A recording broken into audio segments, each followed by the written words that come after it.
Hai, Assalamualaikum. Bertemu kembali bersama saya Yusri dari CFMY.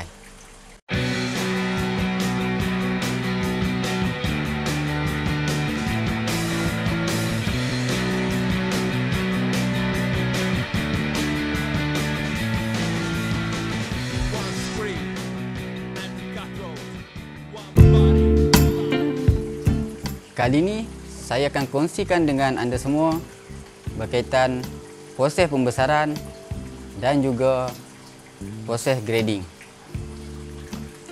Okey, sebelum kita pergi lebih jauh, saya akan terangkan dulu kaitan proses pembesaran.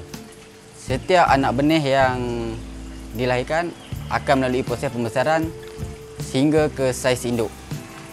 Ini mengambil masa lebih kurang 4 hingga 6 bulan bergantung pada jenis kolam, kualiti air dan juga parameter air yang digunakan.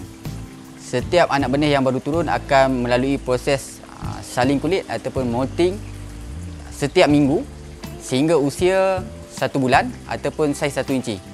Dan bila mencecah usia 1 inci, kebiasaan anak benih akan molting setiap bulan untuk proses pembesaran dan juga akan membesar sehingga saiz 3 inci.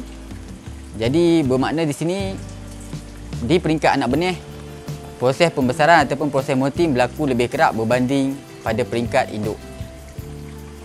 Bila udang ataupun anak benih mengalami proses pembesaran, ia terpaksa saling kulit di mana isi dia terlalu besar dan dah tak muat dengan kulit lama, dan dia akan tanggalkan kulit lama untuk proses pembesaran tersebut. Jadi selepas dia tanggal kulit, dia mengambil masa untuk proses pengerasan kulit tersebut, di mana ia mengambil masa lebih kurang 2 ke 3 hari untuk kembali kulit seperti normal.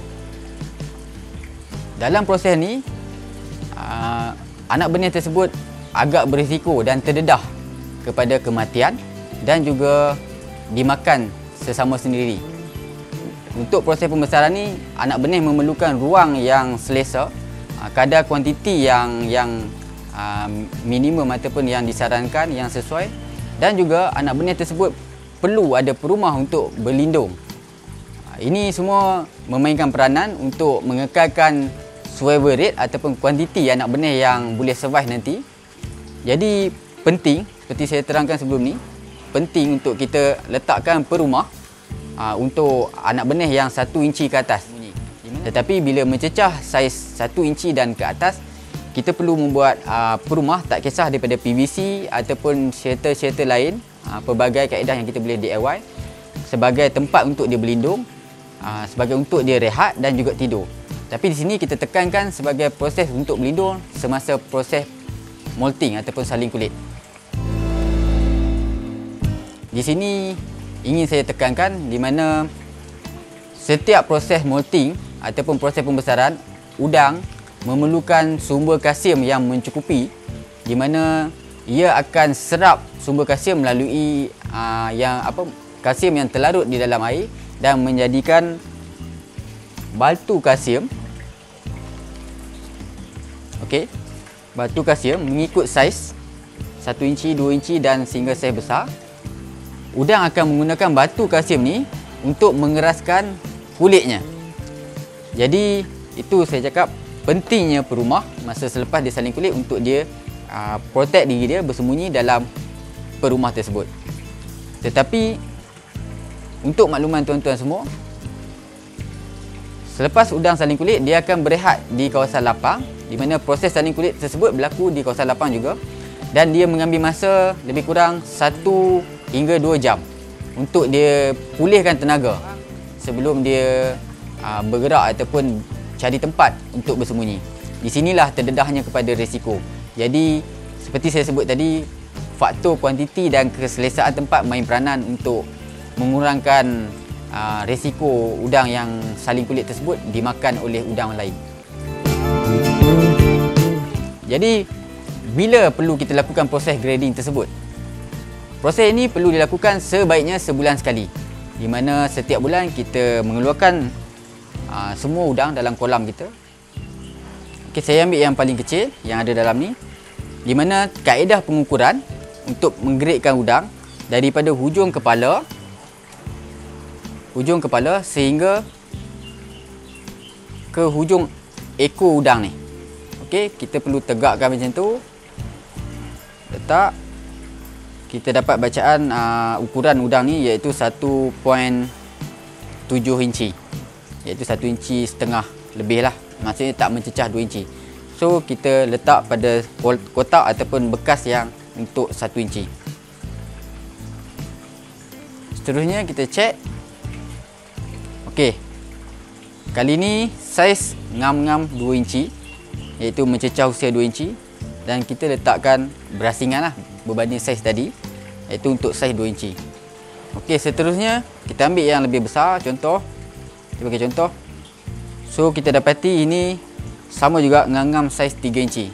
So sebaiknya kita asingkan di saiz 3 inci. Dan di sini kita nampak perbezaan saiz yang ketara. Jadi lebih cantik kita masukkan di dalam kolam-kolam yang terlibat mengikut saiz-saiz yang kita telah gradekan.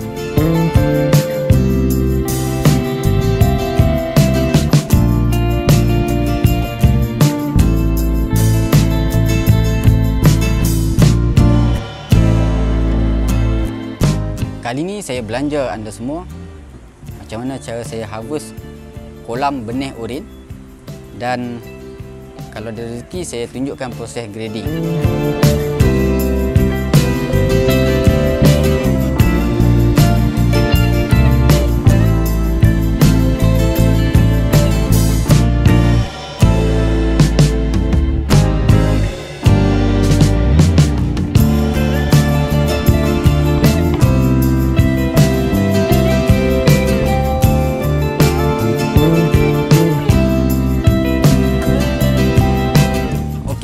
Setakat ni saya telah kongsikan pelbagai info ternakan dan kita dah hampir lengkap untuk satu proses ternakan di mana anda semua boleh cuba ternak di rumah.